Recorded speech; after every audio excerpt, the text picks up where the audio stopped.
Hello বন্ধুরা, রান্না বান্না সারা এই দেখো কি জানতে পারলাম সব তোমাদেরকে দেখাচ্ছি। এই দেখো বন্ধুরা, যে গরম ভাত তো হয়েই গিয়েছিল। এই ভাত সাদা, আর এই হচ্ছে পালং শাক, বড়ি, বেগুন সব কিছু দিয়ে, সিম মিম সব দিয়ে পালং শাক করেছি। আজকে পালং শাক এনেছে। আর এইটা হচ্ছে পটল পোস্ত, আর আমের ঝোল, কাঁচা আমের ঝোল, চাটনি।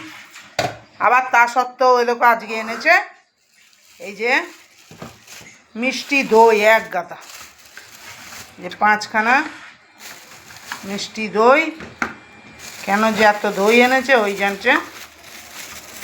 এই দেখো বন্ধুরা, এক গাদা দই নিয়ে এসেছে।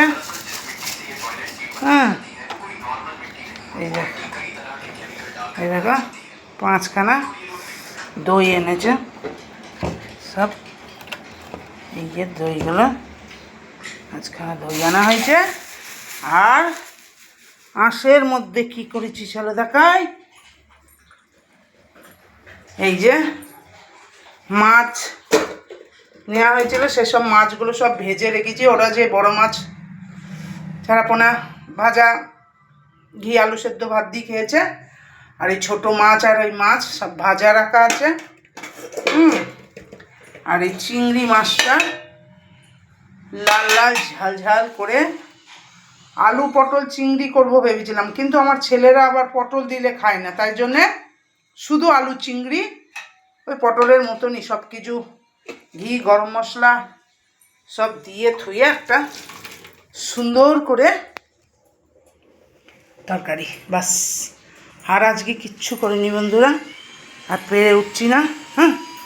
মাছগুলো করতাম ঝাল টাল, আর পারা যাচ্ছে না। ওই যা ভাজাভুজি খাবে আর এই ঝোল খাবে, আর এই দিয়ে আজকে দিনটা খাওয়া দাওয়া হবে। আর তোমাদেরকে আবার আমি যখন খাবো কি খাচ্ছি না খাচ্ছি তখন আবার দুপুরের লাঞ্চের সাথে আসবো বন্ধুরা। তাহলে এখনকার মতন বাই।